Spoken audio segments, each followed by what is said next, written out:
Hi, I'm Brian Mullins, and this is Balls Out Physics, Episode 5, Propulsion in Space.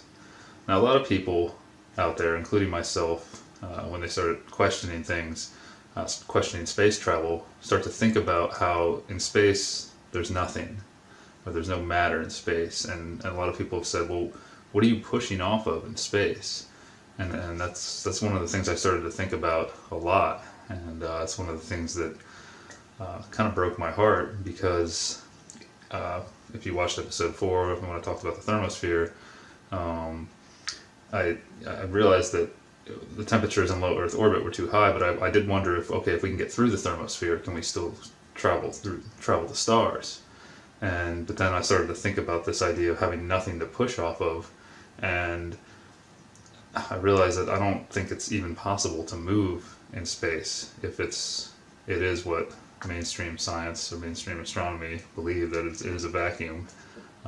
It shouldn't. You start to think that it shouldn't be possible to move, and I thought of Newton's third law, which basically says that every action has an equal and opposite reaction, and that's definitely true on Earth. If you push on something, it pushes back with the same force, or it pushes back. It creates an equal and opposite reaction. If there's eventually it will. If you push on something that's not strong enough to resist your force, then you'll move, or it will move, until enough force is developed until enough reaction is developed to resist your force. So, for example, if I crouch and then push up on the bottom of my feet to push myself back up, the reaction of the floor pushing back up is equal to the force of my feet pushing down. That's basically what Newton's third law says. Okay, so a lot of people say, well, in space, how can you move when you've got nothing to push off of? And what we're told, with the accepted theory, is that if all you have to do is push mass away from you, and you'll move in space. And it kind of makes sense, but then Newton's third law comes back, and so there's a lot of circular reasoning for me trying to figure this out. Like, what am I missing? Because I didn't want to accept that you can't move in space, but I honestly don't think you can. But start with a jet engine on Earth. Now, on Earth, we have air all around us. It's a fluid, really, and it's not that much different from water. When you really start to think about it, gas and liquid are very, very similar. They're both fluids. And so, say this is a jet engine, a very crude drawing of a jet engine on a commercial airliner. And when I'm standing here, where you're standing at sea level, the pressure on your body from the atmosphere, the weight of the atmosphere above you, is roughly around 14.7 pounds per square inch, or 101 kilopascals if you're using the metric system. And so really what's creating that pressure is the weight of the air above you, all of the air above you.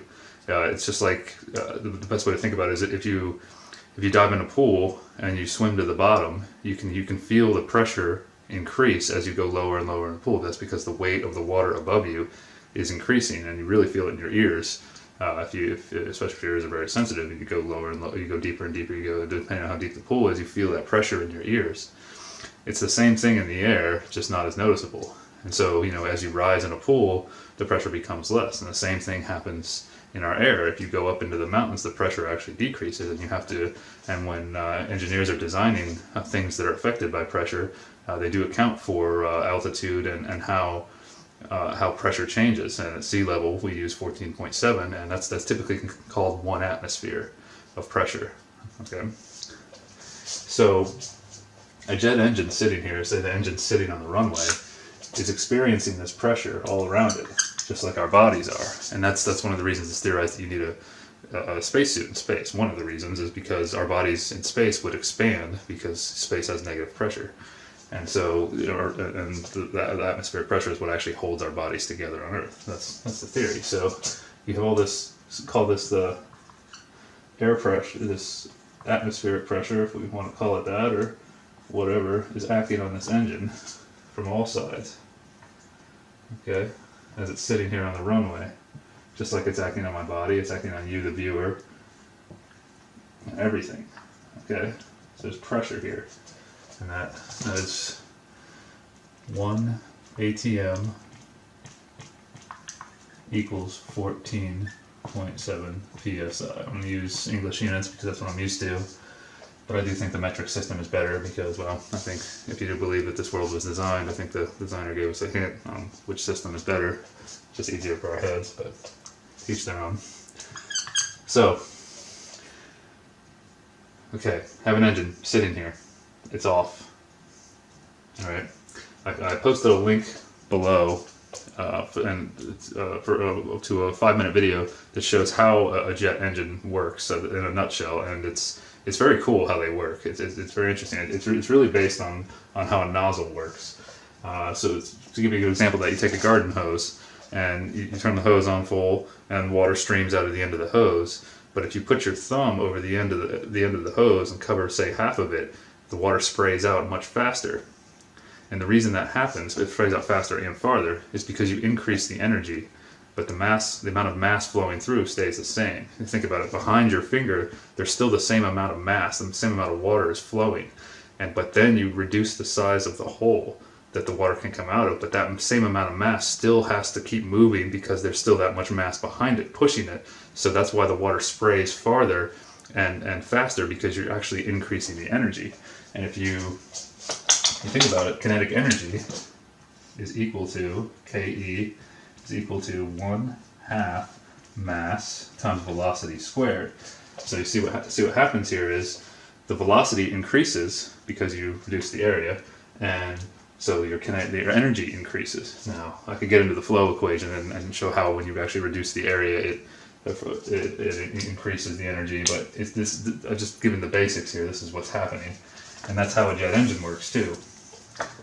In a nutshell, there's a little more complicated than that, but what happens is the intake in the front of the engine, where the fan is, if you see you see the front of a jet airliner, it has a fan here, and so fan turns on, and these things really suck an enormous amount of air into them. Okay, they suck in this air, and as you see in the shape of the engine, if you watch that video, about 80% of the air just flows around the turbine in the center. And so, just to keep it simple, we just say that the air comes in a big opening and then comes out of a smaller opening, so it's forced out the back at a higher velocity. The energy is increased. Okay, keep it simple. So we'll just use here for this. So this air is forced. This air is forced out the back. Now this little turbine, this cone represents the turbine, and there is some difference. About 80% of the thrust comes from the air flowing through, and then about 15 to 20% of the thrust comes out of the turbine. But for this, we'll just say it all. It's the thrust is being forced out of the back of the engine. Okay, and so per Newton's third law, every action has an equal and opposite reaction. So this thrust creates a reaction on the engine. I'll just put it right here, call this the reaction R, and pushes the jet, and eventually pushes the jet forward. That's not the only action happening here. The typical example, or the classical example, is that the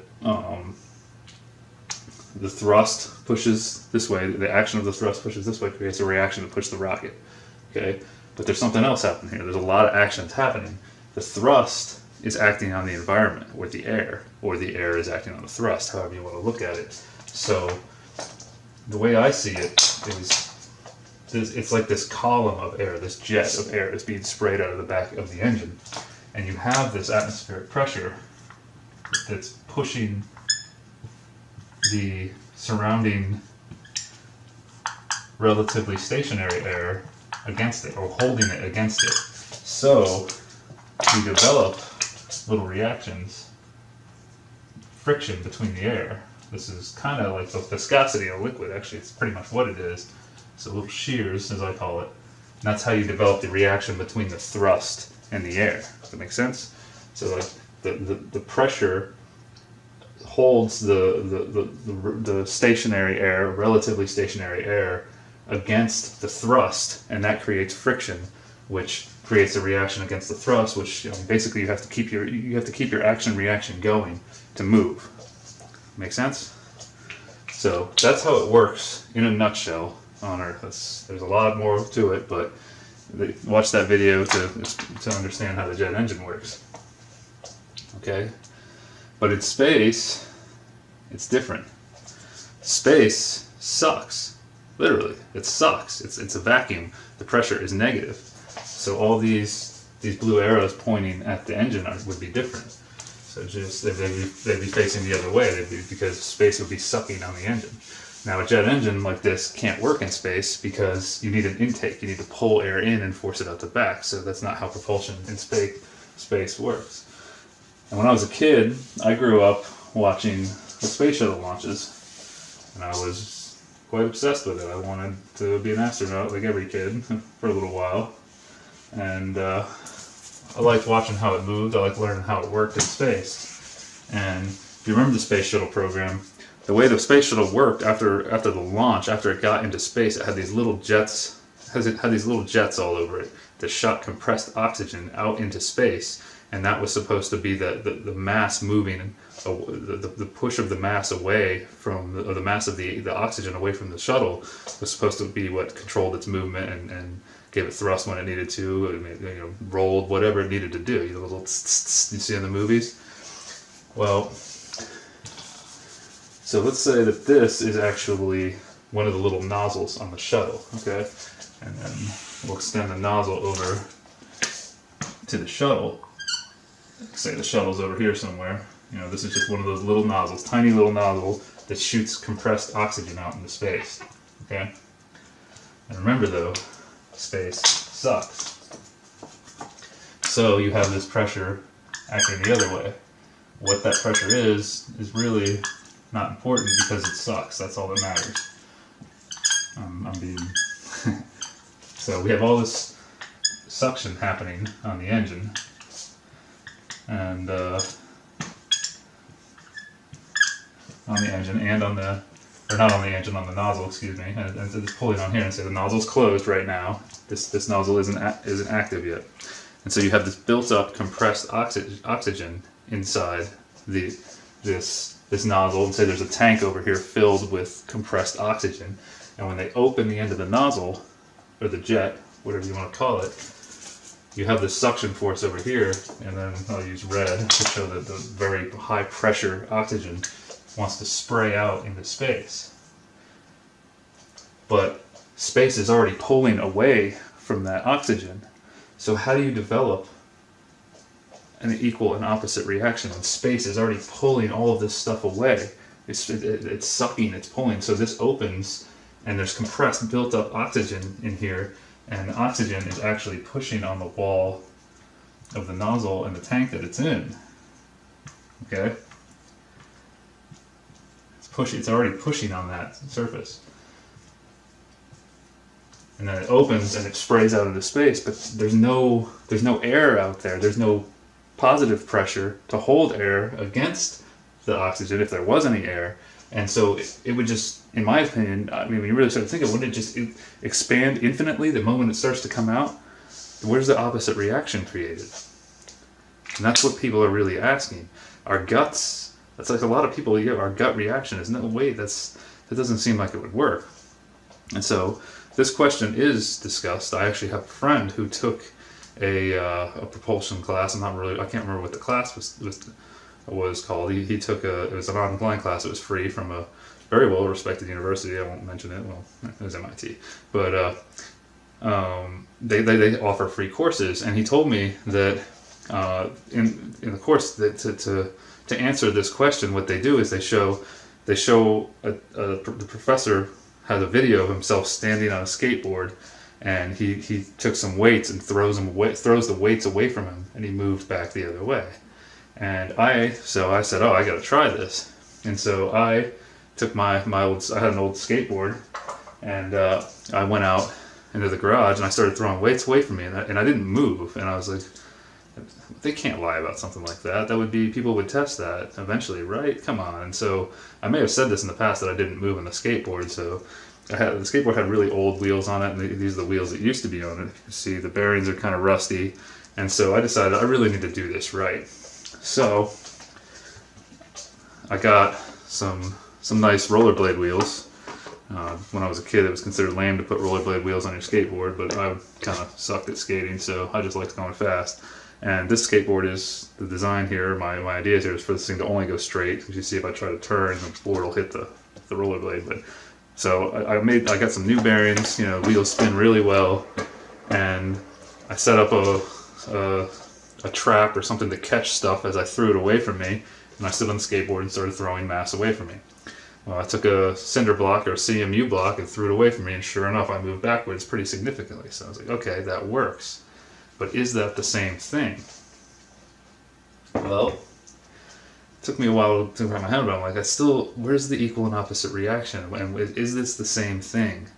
And I don't think it is. And here's why. Best way to think about it, let's start with a bullet. Okay, here's a bullet. All right. With a bullet, you have a brass casing, and you have, this is actually considered the bullet, and this is the casing, or the cartridge, right? The brass casing, and this right here is the joint between the two of them. Okay, and on the back you have a primer, this little circle here, and the firing pin strikes the primer and ignites the gunpowder within the cartridge, and the gunpowder explodes and it pushes in all directions. But since this bullet, since there's a seal here, and this is the weakest point between these two masses, the bullet flies one way and the casing tries to fly back the other way. If you've ever shot a gun before, if you're holding the rifle against your shoulder, you get a kickback, but the smaller mass of the bullet's mass is much smaller than you, the rifle, and the casing, so the bullet flies away from you. And so one of the, when people ask this question, when I asked this question, one of the things I got was, well, if you put a bullet in a vacuum chamber or in space, and or a gun, and you were able to strike the primer, and there was oxygen contained, and say the bullet was completely sealed, the bullet and the gun would fly away from each other. And I said, yeah, it would, because you have two masses with an action happening between them, so you get two reactions there. Does that make sense? And so I started thinking about that, and I said, well, a skateboard's the same thing, really, as the bullet. The action is my arms, or the professor's arms, pushing on that mass, and the reaction is occurring between the action of your arms on you and on me and the CMU block or the tire that I threw or whatever, or the weights, whatever you throw. You actually create two reactions there. Okay, there's an action between them, but here it's not the same. Before, in my opinion, it's not the same. Before the shuttle leaves the Earth, they fill the oxygen containers with oxygen, and the nozzles and everything with oxygen, and it becomes pressurized. The oxygen is forced into the container, and the oxygen expands. High pressure pushes on the outside of the container, and then the container pushes back against these little pressures that I show here. The container pushes back, so the action and reaction has already occurred. Okay? And it's just waiting there, and this is now potential energy waiting to be released. So the action and reaction has already occurred. This isn't the same thing as somebody standing on a skateboard and throwing something away from him, or a bullet. It's not the same, in my opinion. When you really think about it, you see what I'm saying here. You need two masses with an action happening between them to move in space. On Earth, this nozzle would spray against the air, and you would get an equal and opposite reaction, because there's positive pressure on Earth and there's air. In space, there's not. It's completely the opposite. It's just like, it's very similar to the jet engine on Earth, except you don't have the intake, you just have compressed oxygen spraying out against the air. In space, it's not the same. And I don't think it works. It's kind of hard to wrap your head around this one, but what's amazing is so many people have this gut reaction, like, yeah, that shouldn't work. And I had a hard time trying to wrap my head around why my gut was telling me it didn't work. And it's pretty amazing that we have that ability to know something's not right. We can feel it, but we can't actually get our minds to see right away what the problem is. I find that very interesting because statistically, with multiple choice exams, when someone comes to a question that they don't know the answer to right away, your gut reaction, your first instinct, if you have four choices, a multiple choice test, A, B, C, or D, your gut reaction, the first one you see that looks good, usually is the right answer. It's pretty amazing.